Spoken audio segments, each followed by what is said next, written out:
Okey. Nasib baik, okey. Kita baru saja, sikitlah tak apa. Okey, okey tak apa, tak apa. Okey. So, kita telah lihat berkaitan dengan arahan kepada bank seperti perintah sedia ada, debit langsung dan juga pindahan kredit. Seterusnya, kad kredit. Kad kredit ni ramai orang suka sebab boleh berbelanja tanpa tanpa ada cash. So, kad ini sebenarnya membolehkan pelanggan bank membeli barang atau perkhidmatan secara kredit. Ramai yang mungkin tak join kelas account, dia akan tertanya-tanya, "Cikgu, sebenarnya kredit ni apa?" Kredit ni sebenarnya adalah kita kata sebagai hutang. Hutang dulu. Maknanya terima barang dulu, terima perkhidmatan dulu, kemudian bayar kemudian. Itu hutang kan? Itu hutang.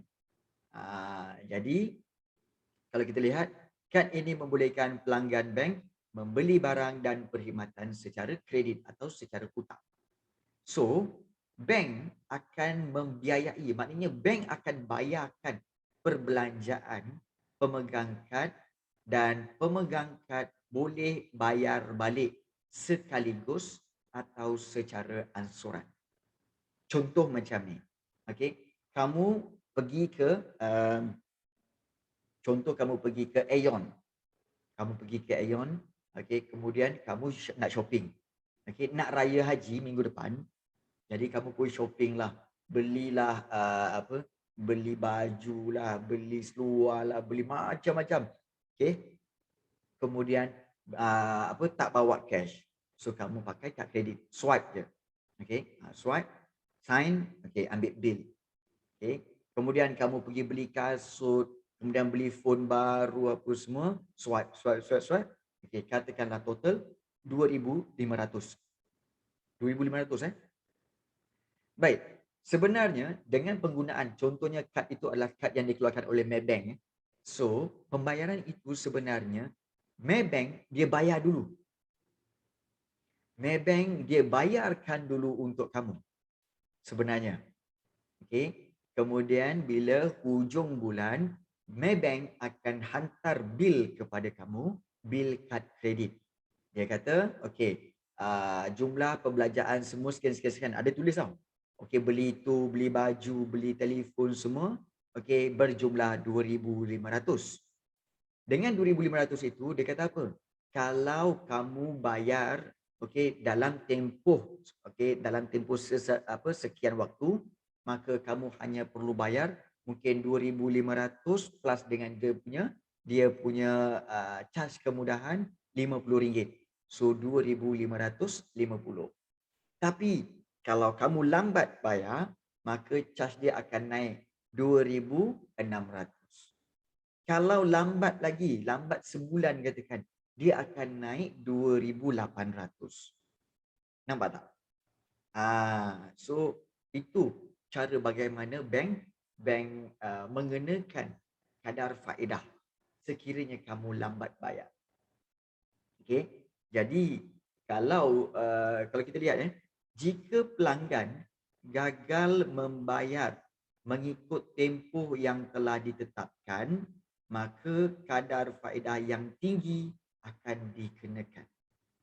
So, bagi setengah bank, pemegang kad kredit juga dikenakan yuran tahunan. Nampak tak? Maknanya di sini, okey, kalau kamu gunakan kad kredit, maka akan ada charge yang dikenakan pada setiap pembelian yang kamu buat dan kamu dikehendaki bayar. Okey, kalau tak boleh bayar sekaligus, boleh mohon kepada bank untuk kamu bayar secara ansuran. Nampak tak? Tetapi still ada kadar faedah. Jadi, cikgu nak tanya, okey, berminat tak nak apply kad kredit kalau kamu dah kerja nanti? Berminat tak nak apply, nak gunakan kad kredit?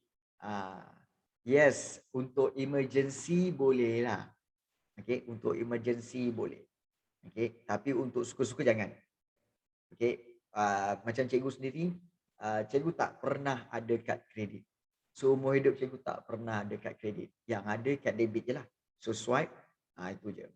Ya, sebab ianya dikira sebagai hutang. Dikira sebagai hutang. Dan pastinya hutang ada interest. Kita tak nak ada interest. Okay, baik. Itu kad kredit. Yang keempat. Yang kelima iaitu draft bank. Okay, kemudahan pembayaran yang disediakan oleh bank perdagangan ialah draft bank, iaitu cek yang dikeluarkan oleh bank atas permintaan pelanggan untuk membuat bayaran kepada pihak tertentu. Dan pelanggan akan dikenakan caj perkhidmatan dan biasanya digunakan untuk membuat pembayaran dan kiriman wang di dalam dan luar negara. So, ini memudahkan proses kiriman wang atau pembayaran permohonan, okey, untuk melanggan terbitan saham baru. Okey, kadang-kadang orang nak beli saham baru. Bila nak beli saham, saham bukan murah kan. Biasanya orang beli banyak. Kadang-kadang 10,000, 20,000. Jadi, diorang tak terima cash. Diorang nak draft bank. Sebab dengan draft bank itu, maka kamu lebih diyakini. Pembayaran kamu lebih diyakini. Itu satu. Okay. Dan juga selalunya orang buat draft bank untuk bayaran masuk college ataupun masuk universiti ya. Bayaran masuk universiti ni biasanya dalam 2,000, 3,000 macam tu kan. Jadi dengan 2,000, 3,000 itu, maka kamu kena pergi ke bank, buat draft bank, bagi duit kepada bank, so bank akan buat bayaran kepada universiti atau college yang kamu masuk tadi. So itu cara draft bank, iaitu satu cek yang dikeluarkan oleh bank dan cek itu akan diberi kepada, kamu akan kena beri kepada college atau universiti tersebut untuk menuntutnya. Nampak tak? So itu draft bank. So lebih selamat lah. Okay. Dan yang paling popular iaitu kad juruwang elektronik atau dipanggil kad ATM, Auto Teller Machine. Okay. So pelanggan dengan duit ini, pelanggan boleh membuat urus niaga kewangan secara layan diri, self-service, dengan menggunakan kad ATM. Contohnya, membuat simpanan dan pengeluaran wang, membuat bayaran, pindahan baki, tambah nilai, touch and go. Okay. Dan kad ini bertindak sebagai kad debit apabila membuat bayaran untuk pembelian barang atau urus niaga e-dagang. Maknanya urus niaga secara online. So, perbezaan kad kredit dengan kad debit. Kad debit ini, dia biasanya kad ATM juga, dan dia setiap kali kamu buat pembelian, dia akan tolak terus daripada akaun kamu. Itu beza dia. So kalau katakan duit dalam akaun kamu tak ada duit, kamu swipe, dia tak terima pembayaran. Dia kata, oh okey, ini reject. Kad ni reject. Ataupun dia kata, kad ini tak function lah tuan. Dia cakap macam tu. So nanti kamu kena check balik, oh amount dia, baki dalam akaun tak cukup untuk membuat pembayaran. Sebab dia tolak terus tau. Berbeza dengan kad kredit tadi. Kad kredit, walaupun kamu dalam akaun tak ada duit, kad kredit tu still boleh pakai. Kad kredit tu still boleh digunakan untuk membuat pembelian ataupun juga untuk mendapatkan perkhidmatan. Itu beza kad kredit dengan kad debit. So, itu berkaitan dengan 6 arahan kepada bank dan satu lagi iaitu kita telah lihat tentang sistem cek, dan ini semua adalah kemudahan pembayaran. Okay. Dan terusan cikgu cakaplah, apa juga servis yang disediakan oleh bank, semuanya ada charge. Bank akan charge kamu. Okay. Mungkin RM1, RM2 pada setiap transaksi yang ada. Memang ada charge.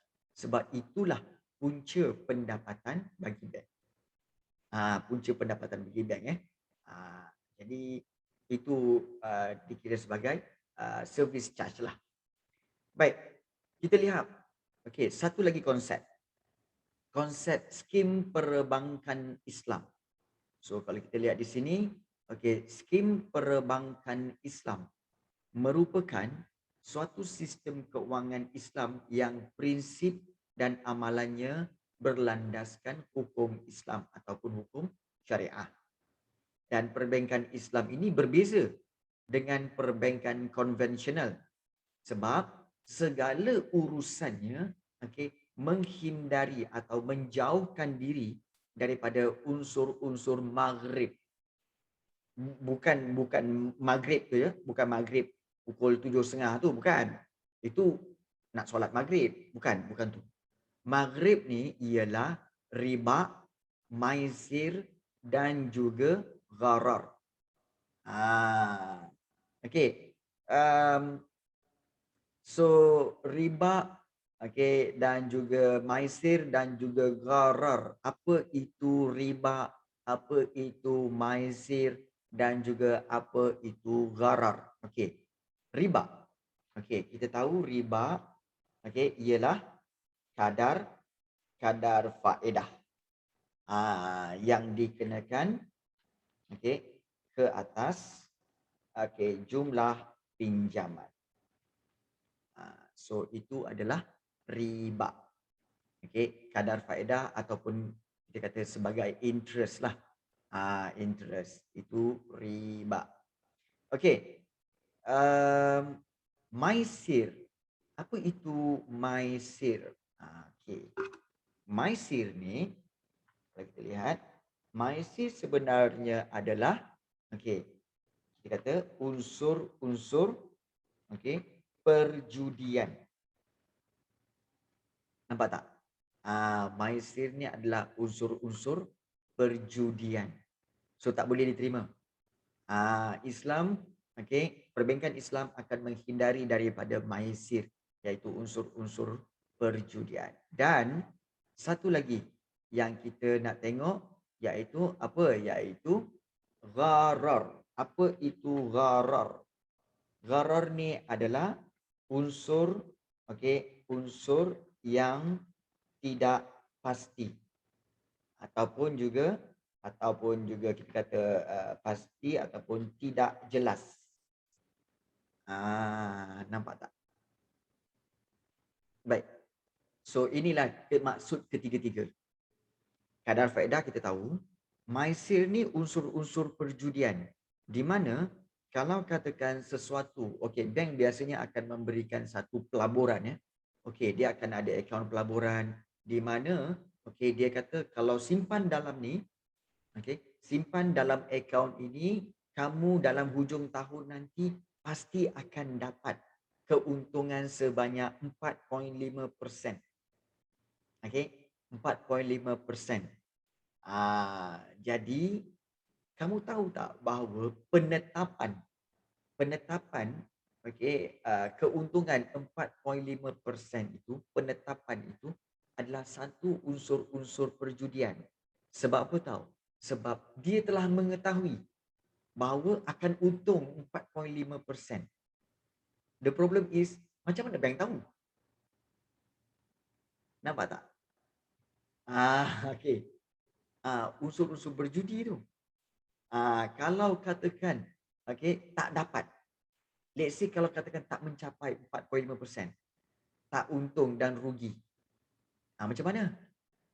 Okey, bank akan terpaksa memenuhi, okey, permintaan akaun pelaburan, iaitu tetap bagi 4.5% kan. So bank tetap akan terpaksa beri pada kamu 4.5% profit. So itu telah menganiaya bank. Ingat dalam Islam dia tidak boleh mana-mana pihak yang teraniaya. Tak kiralah pelanggan atau bank. Dua-dua tak boleh teraniaya.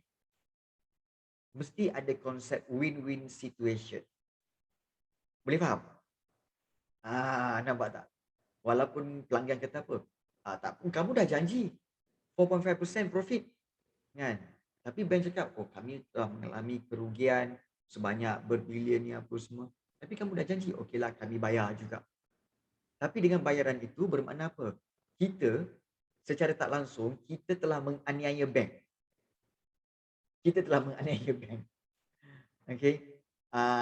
Jadi di situ ada unsur-unsur perjudian di mana perjudian ni adalah gamble. Mesti ada loss. Risiko yang tinggi. So itu tak boleh. Unsur-unsur perjudian iaitu melibatkan risiko yang tinggi tak boleh. Tak dibenarkan dalam sistem perbankan Islam. Satu lagi, unsur-unsur yang tidak pasti atau tak jelas atau dipanggil gharar. Dan apa itu gharar? Iaitu gharar ialah unsur yang tidak pasti, dan unsur tak pasti ni macam mana? Iaitu, kalau kamu perasan bahawa, iaitu kadar faedah yang dikenakan ke atas jumlah pinjaman, biasanya kalau bank biasa, dia akan gunakan percentage. Contoh, pinjaman ini adalah 3.5%. Waalaikumsalam Shimer. It's okay, it's okay. Okay. Maknanya tak pasti jumlah dia berapa. Okay. Dia just menggunakan kadar faedah dalam bentuk percentage. So itu tak fair sebab dia tak jelaskan berapa jumlah sebenarnya. Terutama sekali kalau kamu lihat berkaitan dengan pinjaman rumah. Pinjaman rumah ada BLR. Okey, maknanya kita kata bank liability rates. So di mana rate itu dia boleh berubah. Sebab pinjaman rumah bukan 5 tahun, 7 tahun tau. Pinjaman rumah biasanya 30 tahun. Dan dalam 30 tahun itu, kadang-kadang 10 tahun yang pertama mungkin 2.5%. 10 tahun yang kedua ditetapkan pula 3.5%. 10 tahun yang terakhir ditetapkan pula kepada 3%. So, dia banyak unsur-unsur yang tak pasti kat sini. Nampak tak? Kenapa lama sangat? Baik. Gatal kepala cikgu. Okey. Baik. Sebenarnya, kalau pinjaman rumah, rumah berapa ribu? Paling murah rumah 200,000. Paling murah. Kalau di Lembah Kelang, Dina Sofia, cikgu tak tahulah kalau kat Penang. Okey. Dia depends pada pendapatan orang tu juga. Tetapi dia bergantung pada nilai rumah tu. Kalau rumah tu, contoh macam di kawasan Shah Alam, rumah mana ada 200,000? Tak ada. Dia rumah kat Shah Alam ni, dia start dengan 400,000. 400,000 betul. 400,000. Kemudian boleh cecah sampai 1.2 juta. Ya, cecah sampai 1.2 juta. Malah lebih lagi pun ada. Mana ada orang ada duit cash nak bayar 400,000? Tak ada. Jadi terpaksa pinjam. Bila pinjam, betul ada yang 4 juta. Kota Kemuning banyak. Harga rumah 4 juta, 3 juta kan. Jadi, kalau katakan nak bayar duit cash 4 juta, mana ada duit? Jadi mereka terpaksa bayar ansuran. Kalau ansuran, kamu fikirlah, kalau katakan ansuran RM2,000 sebulan. 1 tahun dah berapa? 2,000 kali 12? 24,000. 24,000. Itu baru setahun. Kalau 10 tahun, baru 240,000. 240,000 10 tahun. Kemudian, tak cukup lagi kalau kena harga rumah 400 hingga 500,000. Ya, betul. Memang betul. Area Mount Kiara semua mahal-mahal. Jadi sebab itu, kalau kita lihat loan rumah biasanya memang mahal. Dan loan rumah biasanya dia punya interest boleh mencecah 40% tau. 40% daripada loan tu. Macam mana boleh jadi 40% cikgu? Bayangkanlah kalau dia katakan pinjaman rumah katakan pinjaman rumah sebanyak katakanlah 500,000. Nak beli rumah 500,000. Bank bagi apa kat kamu tahu? Ya jangan risau. Jumlah interest cuma 2% saja setahun. 2%, kamu kata, "Uish, 2% murah ni." 2% sebenarnya banyak. 2% itu baru setahun. Cuba kamu darab 2%, darab 30 tahun. 2 darab 30 tahun. Berapa? 60%. Ah, 60%. Kalau katakan 500,000 harga rumah tu kan, 500,000 darab dengan 60%. Kamu tahu berapa jumlahnya? Jumlahnya ialah iaitu 300,000. 300,000 tu daripada 60% tau, interest. Jadi 300,000 tu adalah jumlah yang kamu kena bayar. So 300,000 tadi campurkan dengan 500,000, harga rumah tu berapa jumlah dia? 800,000. Maknanya kamu kena bayar balik dekat bank 800,000. Walaupun nampak 2% je. Nampak tak? Berapa keuntungan bank? 300,000.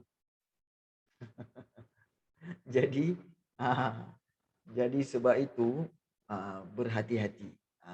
2% pun jangan main-main dengan 2%. Mahal dah tu. Okay. Jadi itu adalah unsur-unsur yang tidak pasti. Okay. Konsep skim perbankan Islam tak ada benda-benda tu.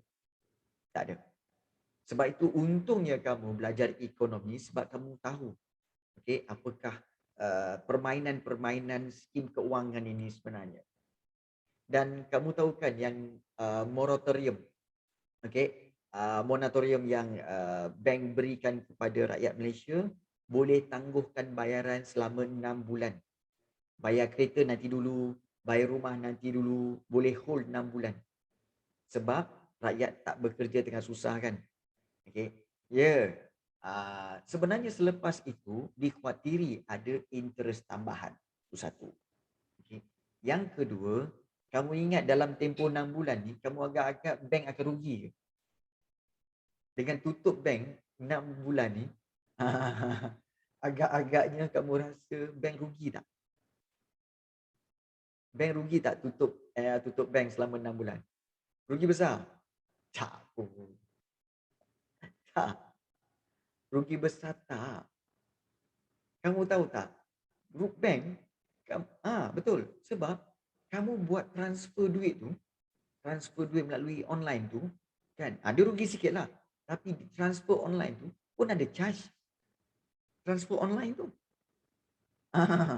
Transfer online, bayaran ke Shopee, ke Lazada pun ada interest. Belum kamu keluar pergi kedai semua, kamu swipe pun ada interest. Ada charge. Ada charge dia. Nampak tak? So banyak cara bank buat duit sebenarnya. Betul. Sekarang ni semua orang buat online banking. Memang masyhur. Memang masyhur. Walaupun kadang-kadang kita tengok dalam bil kan, oh dia punya charge RM1, RM1.50. Habis kalau dah sehari, okey, 100,000 orang, kan? Lepas tu kenapa menteri tu pihak kepada bank? Well, menteri pun kena berpihak kepada bank sebab bank juga adalah pembayar cukai yang paling tinggi kepada kerajaan. Bank untung berapa? Nampak tak? Okey. Siapa yang dah form 5 dia tahu. Kamu tahu tak? Cukai pendapatan syarikat. Contoh macam bank. Kamu tahu berapa cukai pendapatan dia? Tak tahu. Tak tahu. Cikgu bagi satu je. Cukai pendapatan syarikat 24% tau. 24%. Bayangkan kalau katakan syarikat kecil, dia untung 1 juta. Untung bersih 1 juta. Berapakah cukai yang dia kena bayar kepada kerajaan? 24%. 24% daripada 1 million berapa? 24% daripada 1 million berapa? Bukan ke 240,000. Baru satu syarikat. 240,000 bayar cukai kepada kerajaan. Baru satu syarikat yang untung 1 million.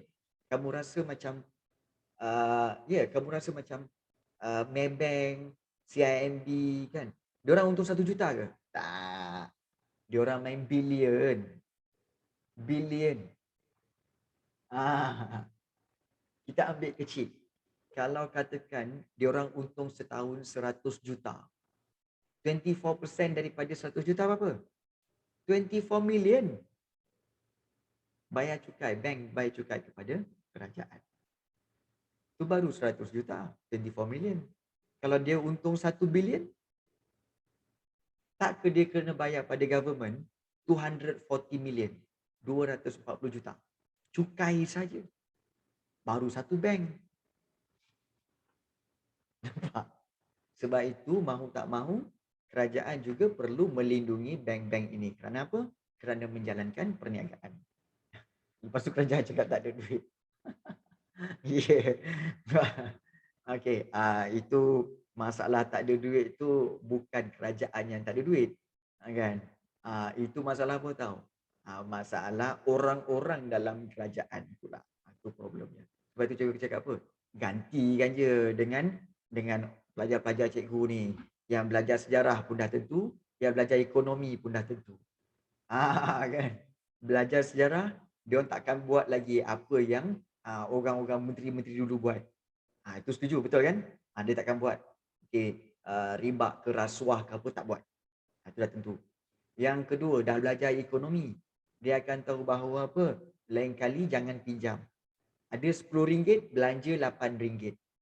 Jangan ada RM10, belanja RM12. RM2 mana datang? Pinjam. Kan dah silap teori tu. Nampak tak? Okey. Ya, betul. Rafizuddin kan? Ini kerajaan kita bersikap apa? Ada RM10 nak belanja RM12. Mana datang RM2? Pinjam. Tiap-tiap tahun pinjam RM2 habis lah. Kan? Jadi contoh contoh. Contoh. Okey, baik.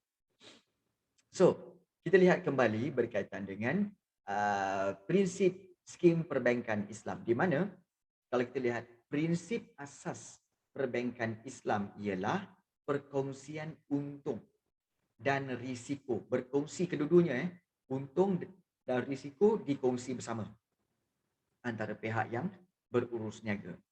So, antara prinsip-prinsip yang diamalkan dalam skim perbankan Islam. Okey, prinsip-prinsip ni memang kamu kena ingat. Tak boleh tak ingat. Ini nasib baik 4 je. Sebenarnya kan, kalau ikut pembelajaran ekonomi, ketat cikgu ada lebih kurang 6 ke 8 sebenarnya prinsip Islam. Prinsip skim perbankan Islam. Tapi di sini dalam buku teks kamu disediakan 4 sahaja. Okey, 4 sahaja. Iaitu apa? Jom kita tengok satu-satu. Iaitu pertama wadiah. Okey, pertama wadiah iaitu sebagai pemegang amanah. Yang kedua mudharabah iaitu perkongsian untung. Yang ketiga bai bitaman ajil iaitu jualan secara ansuran, dan juga takjiri, at-takjiri iaitu pindah milik harta sewa. So kita lihat satu-satu. Okey. So kita tak boleh lihat ke kanan So yang ini kita akan lihat ke bawah dulu satu persatu. Baru kamu faham. Kalau ikut ke kanan tu memang pening. Kita akan ikut ke bawah. Alright. Jom kita lihat. Kita lihat prinsip wadiah. Wadiah ialah kalau kita lihat bertindak, konsep wadiah ialah bank bertindak. Bank bertindak sebagai wakil untuk menjaga harta pelanggan. Siapa pelanggan? Pemegang akaun. Macam kamu buka akaun dengan Maybank kan? Maybank Islamic. So Maybank adalah pemegang harta ataupun pemegang amanah untuk duit-duit yang kamu simpan. Tu. Dan bank merupakan pemegang amanah harta pelanggan. So bank tidak membayar sebarang pulangan pun. Okey, dia tak ada kadar faedah. Memang kamu simpan 100, 3-4 tahun kemudian, tetap 100. Dia tak ada bayar sebarang pulangan. Cuma pelanggan mungkin mungkin menerima hibah ataupun hadiah daripada bank. Contoh, kalau katakan kamu simpan dalam akaun tu RM1,000. Kemudian bank tu pula melabur kat sana, melabur kat sini, dan pada akhirnya bank telah untung banyak. Jadi dia masukkan sedikit keuntungan itu dalam kamu punya akaun. Mungkin dalam RM10 ke RM15 ke, dia masukkan dalam akaun kamu. Jadi itu sebagai hibah.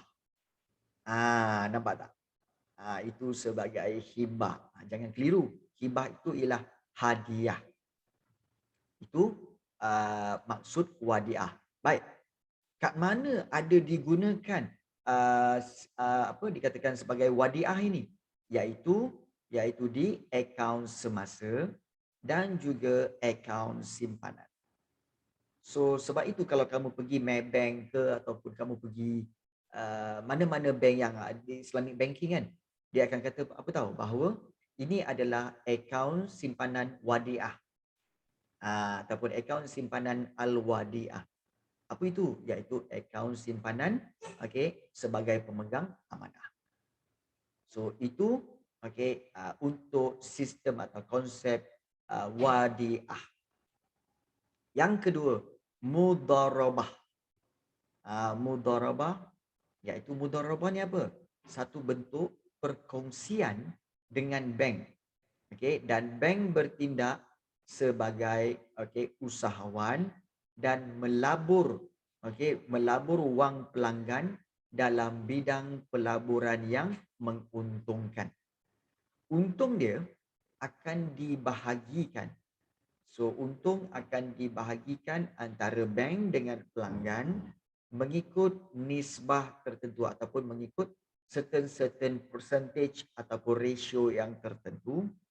Sebarang kerugian, kalau ada kerugian pada pelaburan itu yang bukan disebabkan kecuaian bank, akan ditanggung oleh pelanggan. Nampak tak? Ini biasanya untuk akaun-akaun pelaburan. So dia kata mudharabah. Satu konsep perkongsian dengan bank di mana kita tahu bahawa bank akan melaburkan duit kamu semualah. Dan seandainya berlaku kerugian yang bukan disebabkan oleh bank, maknanya kerugian tu mungkin kerana tiba-tiba COVID-19 macam sekarang, tiba-tiba saham jatuh apa semua, so itu akan ditanggung oleh pelanggan, bukan bank. Bank hanya menyediakan akaun saja, iaitu akaun pelaburan am dan juga akaun pelaburan khas. Nampak tak? Jadi ini adalah betul. Betul. Sebab bank dah invest. Bank kata contoh macam ni contohnya nak kata siapa suruh letak dalam tu. Tak, dia tak cakap macam tu. Dia begini. Katakanlah akaun pelaburan. Sekarang ni banyak pelaburan emas, gold, dalam bentuk gold. Jadi bank kata apa? Kita ada menyediakan akaun pelaburan untuk gold, di mana gold akan naik, pelaburan dia akan naik, maka kamu akan menerima keuntungan. So bank kata macam tu je. Jadi kamu pun simpan duit dalam akaun tu. Kamu kata, saya nak try lah akaun pelaburan emas ni, kan? Bila untung nanti, bila untung, contohnya bila untung kan, so bank bagi tahu bahawa keuntungan tu nanti kita bagi 50-50 ya. Kamu pun setuju dan buat tanda tangan. So katakanlah kamu punya untung daripada akaun pelaburan emas tu, katakanlah untung dia 500. So berdasarkan nisbah yang telah dipersetujui, iaitu 50-50, maka bank dapat 50%, kamu dapat 50%. So 250-250. Ada macam tu. Baik, kita tahu bahawa emas juga ada harga dia jatuh. Betul tak? Macam sekarang ni harga dia 255 gram. RM255 per gram. So kamu pun beli, oh sekarang ni RM255 per gram saya beli sekarang lah, beli. Buka dalam akaun pelaburan gold. Suddenly emas turun kepada RM230.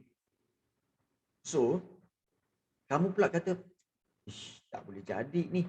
Kan? Nak kena keluarlah, takut nanti rugi kalau biarkan nanti lagi jatuh. So kamu pun nak keluarkan balik duit tu sebab kamu rasa macam pelaburan emas tu rugi. So bank cakap apa? Kalau keluarkan, kamu dah jadi duit 230. Tak dapat 250 tau. Seperti yang kamu dah simpan. Jadi siapa nak tanggung kerugian RM20 tu? Kamulah. Pelanggan lah. Sebab pelanggan yang nak keluarkan duit. Nampak tak? So, itu maksud kerugian ditanggung oleh pemegang akaun ataupun pelanggan. Yes, betul. Jadi bila kalau katakan kamu tanya, macam mana pula boleh rugi? Kan? Saya nak pakai duit, saya dah invest kat sini RM250. Bank nak buat macam mana? Emas yang turun. Bukan salah bank. Kami sediakan akaun pelaburan aja. Kan? Emas tu turun, bukan kuasa kami. Kan? Jadi, so kerugian tidak ditanggung oleh bank tetapi ditanggung oleh pelanggan. Boleh faham situ? Okey. Okey. Kami tak. Kami tak.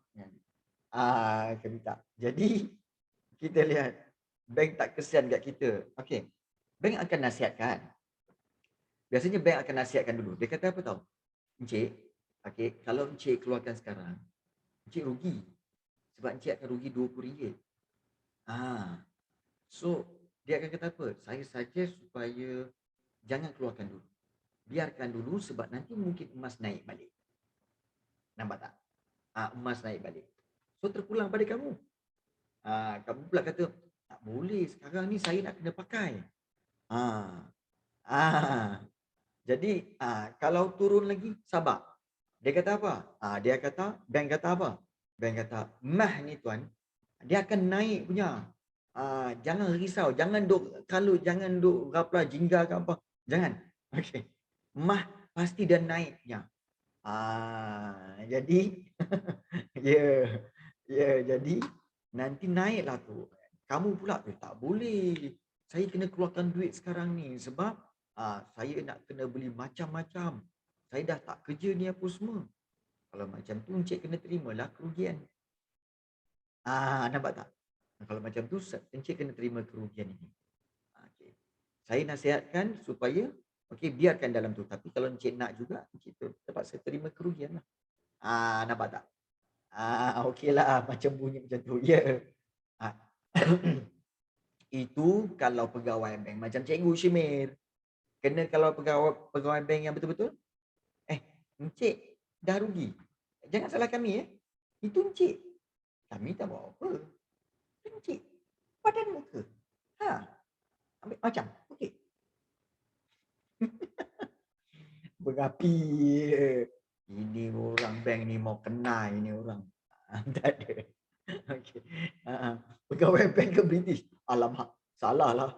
Alamak. Salah lah pula. Bawa watak. Okey. British kat dalam sejarah dalam ekonomi tak ada British. Okey. Alright. Okey, kita lihat seterusnya. Okey. Yang ketiga. Okey, kita dah lihat wadiah. Kemudian yang kedua kita dah lihat mudharabah. Dan yang kita nak tengok yang ketiga ini iaitu buy bitaman ajil. Ya, buy bitaman ajil. Lain macam ya. Ni semua bahasa Arab sebenarnya Bahasa Arab buy bitaman ajil ni.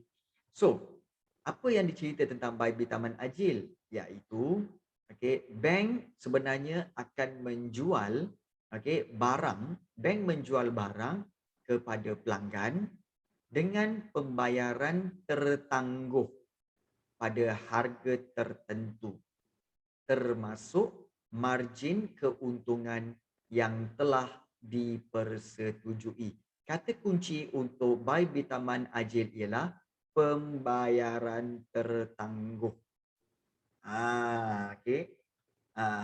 Bukan. Sekejap. Pelanggan akan membayar harga barang secara ansuran berdasarkan syarat yang telah ditetapkan. Satu lagi kata kunci bagi buy bitaman ajil ialah iaitu membayar harga barang secara ansuran. Kata kunci dia ialah ansuran, membayar secara ansuran. So ini kata kunci dia untuk buy bitaman ajil. Baik, sebenarnya okey, dia begini. Okey. So kalau kita lihat contoh, apakah contoh perkhidmatan yang disediakan? Iaitu pembiayaan perumahan, okey, untuk beli rumah ataupun juga untuk deposit boleh niaga, maknanya untuk deposit perniagaan lah instrumen tu, dan pembiayaan kad kredit ataupun juga umrah. Okey. Jadi ini adalah pembiayaan yang dikatakan sebagai buy bitaman ajil. Contohnya begini. Okey. Sebenarnya contohnya kalau katakan kamu beli rumah, kita balik semula kepada beli rumah, katakan harga rumah tu 400,000. Rumah dijual oleh pihak pemaju perumahan. Contohnya, kalau di Malaysia ni pemaju perumahan yang terkenal seperti Sam Darby, kemudian IOI ataupun juga seperti Guthrie. Okey, ini adalah syarikat-syarikat perumahan. Ecoworld, yes, Ecoworld. Okey. So katakan diorang nak jual rumah harga 400,000. Kamu pula pergi jumpa bank. Kamu cakap dengan bank apa? Saya nak beli rumah. Kat mana? Oh, saya nak beli rumah dekat kawasan Rawang. Siapa dia punya pemaju perumahan? Oh, itu Guthrie punya. Okey, Guthrie punya. Okey. Rumah tu berapa harga? 400,000. Kamu pun berikanlah maklumat kepada bank. Bank pun tengok. Bank yang Islam ya. Dia akan tengok, oh harga kat apa 400,000, lokasi di Rawang, rumah 2 tingkat, semedi. Semedi okey. 400,000 boleh? Jadi saya nak buat pinjaman 400,000 untuk beli rumah ni, boleh? Okey. Tapi dengan syarat iaitu kalau kami beli, kalau kami beri pinjaman bermakna dia akan jelaskan tau. Pinjaman adalah 400,000 setahun. Encik kena bayar kos-kos pengurusan sebanyak berapa? Sebanyak RM1,000. Contoh RM1,000 kos pengurusan. So, kalau katakan kamu nak pinjam berapa lama? 30 tahun. Nak bayar balik selama 30 tahun. So, daripada kos pengurusan RM1,000 setahun, so darabkan dengan 30 tahun. Okey, jadi RM1,000 darab 30, RM30,000. Itu adalah kos pengurusannya. So, RM30,000 tadi masukkan dalam harga rumah, so RM430,000. So dengan cara itu, dia bagi tahu tau, jelas tentang apa yang kena bayar apa semua. Kemudian dia bagi tahu kamu, setuju tak dengan syarat yang kami tetapkan ini? Dia bagi tahu dulu. Setuju tak? Kami bagi pinjam 400,000, anda membayar balik dengan kadar keuntungan dan kadar kos pengurusan kami sebanyak 30,000 untuk 30 tahun. Setuju ke tak setuju? Bila pelanggan kata, ya, saya setuju. Bila setuju maknanya apa? Dah ada akad. Ya, akad persetujuan untuk pinjaman dan bayar semula. Jadi bayaran itu RM430,000 akan dibuat secara ansuran iaitu bulan ke bulan. Sebulan mungkin kamu bayar dalam RM1,500. RM1,500 tiap-tiap bulan. So itu sebenarnya bayaran tiap-tiap bulan itu dipanggil buy bitaman ajil. Bayaran ansuran tiap-tiap bulan. Itu buy bitaman ajil. Untuk apa? Beli barang-barang yang kita kata barang yang yang besar dan bernilai tinggi. Yes. Itu cara dia. Buy bitaman ajil. Ingat buy bitaman ajil ialah bayaran secara ansuran dengan bayaran tertangguh pada tiap-tiap bulan. Okey. So itu perbezaan antara kita kata sebagai skim perbankan konvensional dengan perbankan Islam. Dan yang terakhir, konsep yang terakhir iaitu at-takjiri. Apa itu akta jiri? Akta jiri sebenarnya ialah bank, membeli aset kamu. Okey, sebelum itu, sebenarnya by Bitaman Ajil ni, kalau kita lihat, bank menjual barang kan? Okey, cikgu lupa nak bagi tahu. Sebenarnya, by Bitaman Ajil ni, bila kamu setuju, kamu dah sign agreement tu, sebenarnya bank akan contact Gatri tu, dia kata apa? Okey, kami nak beli rumah tu, 400,000. Bank akan belikan tau. So bank akan belikan 400,000. So syarikat tu kata apa? Okey, boleh harga 400,000. So bank akan dump terus 400,000. Beli unit rumah tu. Dan kemudian kamu kena bayar pada bank. Sebab apa? Rumah itu telah menjadi harta bank. Boleh faham? Sebab itu bank menjual barang kepada pelanggan. Barang apa? Rumah tadi. Sebab barang atau rumah tadi telah menjadi hak milik bank. Sebab itu kalau tak bayar loan tu, rumah itu akan dilelong, betul? Dilelong. Dan rumah dilelong tu bukan dilelong oleh Gatri, bukan. Tapi dilelong oleh bank. Kenapa bank? Sebab rumah tadi tu telah menjadi milik bank sebenarnya. Bank dah bayar cash awal-awal. So tinggal kamu bayar bulan-bulan je kepada bank. Boleh faham by Bitaman Najil tu? Boleh faham konsep dia by Bitaman Najil ni? Boleh Auni? Sian Auni ngantuk. Kan? Boleh. Tak ngantuk. Yang mana ada ngantuk? Oh ya Boleh, ke? boleh. Auni banyak PDPR hari ni? 3 subjek. Mhm. BM, PJ dengan Pendidikan Islam. PJ? Ha. Macam mana nak PDPR PJ? Belajar yang itulah, belajar. Tak adalah main tapi macam present lah macam tu lah. Oh, ingatkan PJ tunjukkan masing-masing aerobik ke apa ke kan? Secara Ada online. juga. Oh, ada juga? Ada tapi Oh. hari ni tak lah. Oh, okey. Mana tahu. Tapi cikgu suka baru-baru ni ada satu sekolah, dia tunjukkan apa, latihan untuk zapin. So dia zapin, dia ajar. So budak-budak menari macam, macam best je kan. So menarik jugalah. Okey, Shimir kata PJPK kena ganti dengan sejarah. Cikgu, oh ya ke? So sejarah dah sampai bab berapa dah Shimir? Dah sampai bab 9 ke macam kita? Kan? Kita dah sampai bab 9 dah. Okey. 7. Okey. Baik. So wadiah untuk akaun simpanan dan akaun semasa, mudharabah untuk akaun pelaburan, by Bitaman Ajil. By Bitaman Ajil untuk pembiayaan perumahan, instrumen deposit dan sebagainya. Dan satu lagi takjiri. Takjiri ni apa? Takjiri ni ialah bank akan membeli aset. Bank beli aset yang diperlukan oleh pelanggan dan pelanggan perlu membayar sewa untuk tempoh tertentu. Selepas tamat tempoh, aset atau harta yang disewa itu akan dipindah milik kepada pelanggan. Iaitu seperti apa? Pembelian kenderaan dan juga pembelian mesin ataupun pembelian bond. Bond ni maknanya adalah saham lah. Jadi kalau kita lihat takjiri ni konsepnya apa? Konsepnya ialah contohnya kalau macam sama tadi, sebenarnya by Bitaman Ajil dengan takjiri biasanya dia bergandengan sama-sama tau. Konsep ni dia digandingkan bersama, digunakan bersama-sama. Takjiri contohnya kamu nak beli kereta. Contoh nak beli kereta Honda Civic lah. Almaklumlah budak-budak, orang perempuan sekarang suka kalau orang lelakinya ada kunci yang ada tanda H. Oh boy kan. Bangga sungguh kalau ada boyfriend yang ada apa?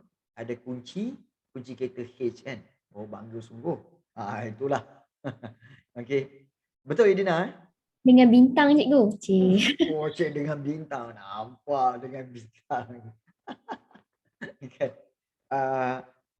Ada juga H tapi bukan Honda Civic lah. Honda EX5.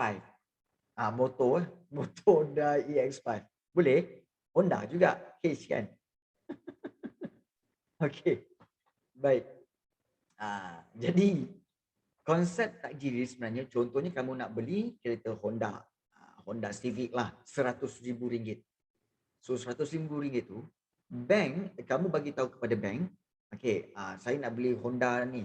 Kat mana? Dekat pengedar Honda ni. Okey, boleh? Jadi bank sebenarnya akan beli kereta yang kamu mahu itu, okey, dan okey, dia berikan kamu supaya kamu bayar bulan-bulan kepada bank. So, kamu boleh pakai. Itu dipanggil sebagai sewa lah. So, kamu tiap-tiap bulan katakan bayar, katakan harga dia RM1,200 sebulan untuk kereta tu selama 7 tahun contohnya. Jadi 1,200 tahun tu, 1,200 tahun, RM1,200 itu adalah sebenarnya kadar sewa yang kamu bayar. Bila habis saja 7 tahun kamu dah bayar, okey, selama tempoh yang ditetapkan tu, maka kereta tadi itu, okey, yang kamu sewa tu akan menjadi milik kamu selamanya. Nampak tak? Itu takjiri. Okey, sebab itu takjiri ni dipanggil sewa beli. Iaitu kamu sewa dulu tiap-tiap bulan, okey, bila dah cukup bermakna kamu dapat beli. Ya, sebenarnya takjiri sama dengan Baibi Taman Aljil untuk okey pembelian rumah, pembelian kenderaan. Sebenarnya kedua-dua ni digunakan bersama-sama. Konsep Baibi Taman Aljil dengan takjiri kebiasaannya digunakan bersama-sama. Okey. Dan kita tahu macam beli kereta, kita tak boleh bayar secara cash RM100,000. So kita bayar ansuran.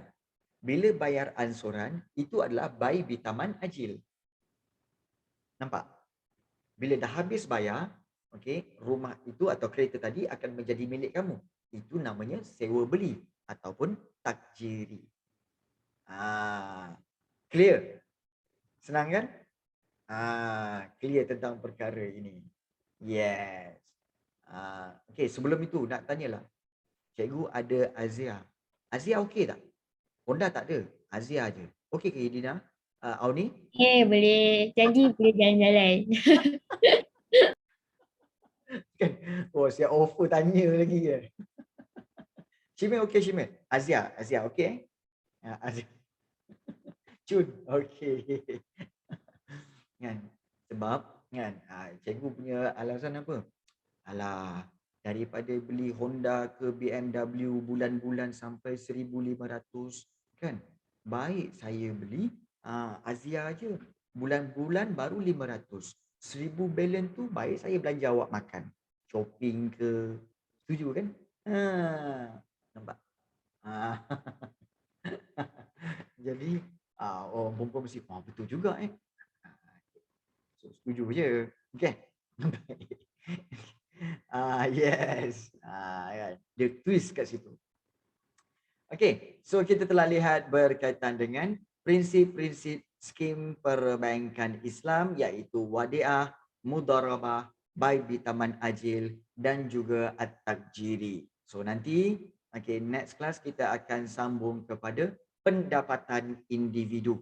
Okay. Pendapatan individu ni pun seronok juga nak belajar. Sebab kita akan belajar tentang jenis-jenis pendapatan ataupun jenis-jenis income dan juga daripada sektor mana yang kita dapat income tu. Sektor utama ke, kedua ke, sektor ketiga ke. Jadi ini pendapatan individu. Dan so apakah yang telah kita pelajari secara keseluruhannya daripada bab yang ketiga ini? Okey, bab yang ketiga ini sebenarnya kita telah mempelajari berkaitan dengan first of all kita telah belajar tentang wang. Tentang wang, kemudian juga kita telah belajar tentang jenis-jenis wang, dan juga ciri-ciri wang. Kita lihat ciri-ciri wang dan paling penting, jenis-jenis wang ni ada 3 tapi paling penting fungsi-fungsi wang ini kamu kena ingat. Iaitu alat perantaran pertukaran, alat ukuran nilai, alat bayaran tertunda dan alat simpanan nilai. Sebab soalan yang ini memang selalu keluar dalam objektif dan juga soalan struktur. Itu. Kemudian kebaikan sistem wang dan berbanding sistem barter serta fungsi bank pusat. Dan fungsi bank pusat kita tahu, okey, iaitu berkaitan dengan Bank Negara Malaysia. Seperti fungsi dia mengeluarkan mata wang, mengawal kestabilan nilai, jurubank kepada kerajaan, jurubank kepada bank perdagangan dan mengawal kestabilan ekonomi. So itu kita telah lihat hari itu. Kemudian kita telah lihat juga berkaitan dengan okey, yang ini kita telah lihat fungsi bank perdagangan. So fungsi bank perdagangan iaitu seperti menerima deposit, memberi pinjaman, menyediakan kemudahan pembayaran, mengurus pertukaran asing dan perkhidmatan sokongan yang lain. Okey, dan kita telah lihat detail terperinci berkaitan dengan pinjaman-pinjaman yang disediakan, begitu juga kemudahan pembayaran, seperti sistem cek dan arahan kepada bank, dan ini yang telah kita lihat dan serta konsep skim perbankan Islam. Di mana kita belajar tentang 4 prinsip skim perbankan Islam iaitu al-wadiah, mudharabah, bai bitaman ajil dan takjiri. So, cikgu buka kepada sebarang soalan untuk kamu bertanya. Silakan nak tanya apa-apa? Nampak? Ya. Ya, Cimil. Nak tanya apa? Setting yang pelik sikit ni. Apa dia? Jangan buat kami macam tu lah. Okay. Cepat.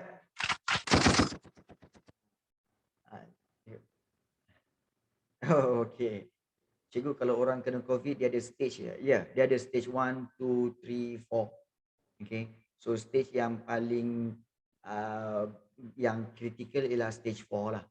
Dan begini. Okay. Cikgu, okay. Sebelum tu, sebab sekarang dia biar mati je. Susah nak cakap. Okay. Tapi sebenarnya tak adalah dia biar mati. Dia akan usahakan jugalah. Dia usahakan juga. Okay. Tapi sebelum tu cikgu